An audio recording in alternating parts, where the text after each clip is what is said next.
Belarusna Russiadagi Europe tamna porakpa gas line pipesing thingjinkre. Mayam pumnamakpu anova video amada amukana taramna uktari. Hojik Belarus amasung Poland gi marakta leiriba crisis asigi maramda punna miyeng tabinasi. Crisis asigi maramda khangdringaida hana Belarus haidiba country asigi maramda karayeng binasi. Belarus haidiba country asi matam amada Soviet Union gi saruk ama oiduna leirami 1991 da independence panglaba matungda Republic of Belarus haiduna country ama oina sakhangnaba haurakibani. Belarus haidiba country asiga yumthangnariba country sing asina Eastern Russia, Northana Lithuania amasung Latvia, Western Poland aduga Southana Ukraine ni. Poland, Lithuania amasung Latvia haidiba country ahumak European Union gi saruk amakhakni. Belarus haidiba country asi 1994 dagi ngasi fawba president amakhakna oiduna lai mahak adudi Alexander Lukashenko. Mahak amasung mahaki sarkarna Belarus hairiba country asida tauriba thabak thawongsing asi dictator amana tawgadaba thabak thawongsing oibana mahak asi the last dictator of the Europe haina su miyamna kaunaribani. Belarus ta leiriba praja miyamsing asina leiriba sarkar adubu yaningdaba fongdoktuna makoisu atopa country gumna democratic oiba sarkar ama pami haiduna yamna chawba ihau ama hauki. Protest asida Lukashenko gi sarkarna protest tawba thorakliba praja miyam ama paba punba amasung jailda thamjinba tawki masida opposition leader kaya amasu yawki kaya amana maraibak thadoktuna chenki. Masigumlaba human right violate tawba thabok thawong kaya ama Belarus ki sarkarna pangthorakliba asi yaningdaba fongdoktuna European Union na Belarus bu sanction tawkibani. Hairiba sanction asi yamna chawba issue ama oiramde adubu hairiba fivam asida yamna chawba mayon amada lakiba asi 2021 gi May gi tha asidani. Greece dagi Lithuania tamna pairakpa aeroplane ama Belarus mapayorukpada mafam adugi official singna hairiba aeroplane adu divert tawduna hijack tawki. Hairiba flight asi Belarus ki capital oiriba Minsk da land tawhalaba matungda maduda yaurakhiba Roman Protasevich hairiba aikaki Belarus ki hojik lairiba sarkar asigi mayokta yamna toina wafam sing phongdokpa journalist asi phaki. Hairiba thawdok asi European Union na air piracy ni haiduna phongdokki aduga masibu yaningdaba phongdoktuna Belarus ki airline khudingmak EU gi leiriba airport sing asidagi ben tawbaga loina makoigi airspace dagi su ben tawki.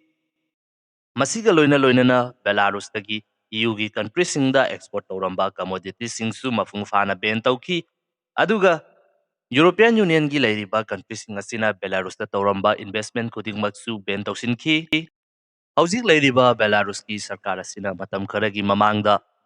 Middle East ki crisis toktuna leiriba country Syria, Afghanistan amasung Africa gi saruk kharagi mafam sing asidagi refugees sing makogi leibakta pusinba horakhi. Aduga hairiba refugees sing asini hojik Belarus ki sarkar singna border da poraktuna Poland da sangsinnabagi damakta maduda thadoktuna thamlamba aduga Poland gi government asu hairiba refugees sing asi changlaktanabagi damakta ngaktuna thamba hojik leiriba crisis asi. Hojik leiriba fivam asi aduga Belarus ki sarkarna tawriba asi European Union gi 2015 da thokiba migrant crisis aduna maram oiduna asigumlaba crisis asi European Union gi di khwaidagi chawba weakness amakhakni maram aduna masi khangbadagi Belarus na European Union amasung Poland gi mathakta chathaba hybrid warfare amakhakni haiduna country kaya amana phongdoknari. Belarus ki sarkar gi maikaidagi su Alexander Lukashenko na European Union hojik tawriba thabak asi migrants sing asi makoida changhanriba asi human right violate tawbani international law of asylum bu violate tawbani haiduna phongdokli. Poland amasung Belarus ki border oiduna leiriba hojik migrants sing leiriba mafam asi yamna ingba mafam amakhakni. Poland na Belarus tagi changlaknaba hotnariba migrants sing asi thingnaba hotnabada tear gas amasung water cannon na chingba kapagi thodok singsu thokre. Maraibak thadoktuna kharada oisu fagadra haiduna chenjarakliba refugee sing asi hojik leiriba crisis asida amuksu khudongthiba taduna leire miyoi kaya amasu sikre. Aduga hojik thokliba crisis asida khwaidigi yamna ꯂꯩꯔꯤꯕ ꯃꯥꯏꯒ꯭ꯔꯦꯟꯠꯁꯤꯡ ꯑꯁꯤ middle ꯏꯁꯠꯀꯤ ꯀꯟꯇ꯭ꯔꯤꯁꯤꯡꯗ ꯃꯥꯏꯅꯣꯔꯤꯇꯤꯁ ꯑꯣꯏꯗꯨꯅ ꯂꯩꯕ ꯀꯔꯠꯁ ꯍꯥꯏꯔꯤꯕ ꯀꯥꯡꯂꯨꯞ ꯑꯁꯤꯒꯤ ꯃꯤꯑꯣꯏꯁꯤꯡꯅ ꯑꯌꯥꯝꯕꯅꯤ꯫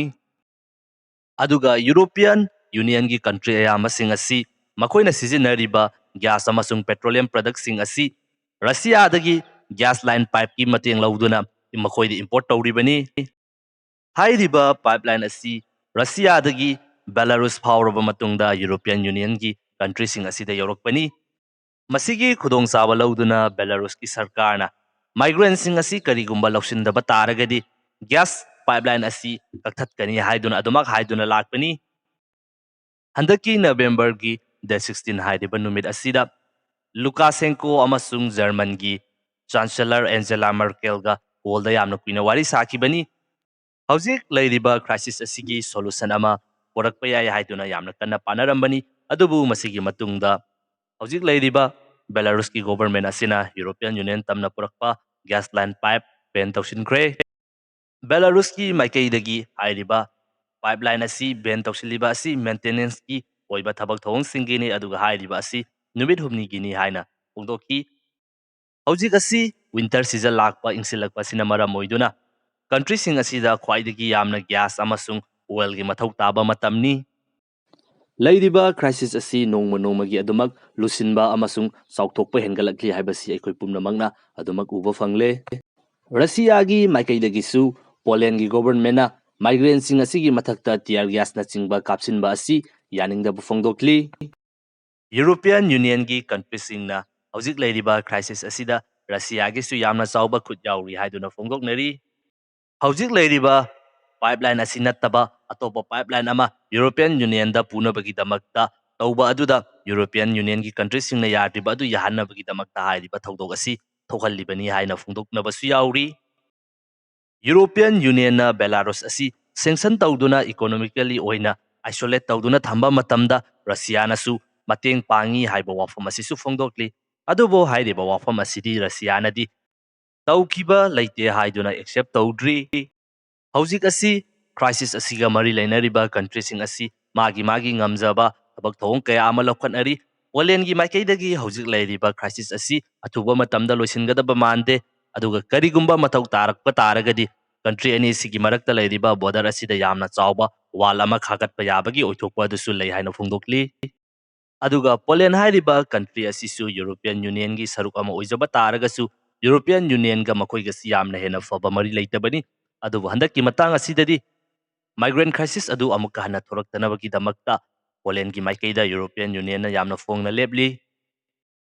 ꯍꯧꯖꯤꯛ ꯂꯩꯔꯤꯕ ꯀ꯭ꯔꯥꯏꯁꯤꯁ ꯑꯁꯤꯒꯤ ꯂꯣꯏꯁꯤꯟꯕ ꯌꯥꯕ ꯃꯔꯝ ꯍꯥꯏꯕ ꯇꯥꯔꯒꯗꯤ ꯑꯩꯈꯣꯏꯒꯤ ꯌꯨꯔꯣꯄꯤꯌꯟ ꯌꯨꯅꯤꯌꯟꯅ ꯕꯦꯂꯥꯔꯨꯁꯀꯤ ꯃꯊꯛꯇ ꯊꯝꯂꯤꯕ ꯁꯦꯡꯁꯟꯁꯤꯡ ꯑꯁꯤ ꯂꯧꯊꯣꯛꯇꯨꯅ ꯑꯅꯤꯒꯤ ꯃꯔꯛꯇ ꯌꯥꯁꯤꯟꯅꯕ ꯄꯣꯔꯛꯄ, ꯅꯠꯇ꯭ꯔꯒꯅ ꯌꯨꯔꯣꯄꯤꯌꯟ ꯌꯨꯅꯤꯌꯟꯅ ꯊꯝꯂꯤꯕ ꯁꯦꯡꯁꯟ ꯑꯗꯨ ꯑꯃꯨꯛꯀ ꯍꯦꯟꯅ ꯀꯟꯈꯠꯍꯟꯗꯨꯅ ꯕꯦꯂꯥꯔꯨꯁ ꯊꯧꯑꯣꯡꯁꯤꯡ ꯑꯗꯨ ꯍꯟꯕ, ꯑꯅꯤꯁꯤꯅ ꯈ꯭ꯋꯥꯏꯗꯒꯤ ꯆꯥꯎꯕ ꯑꯣꯏꯊꯣꯛꯄ ꯌꯥꯕ ꯃꯔꯝ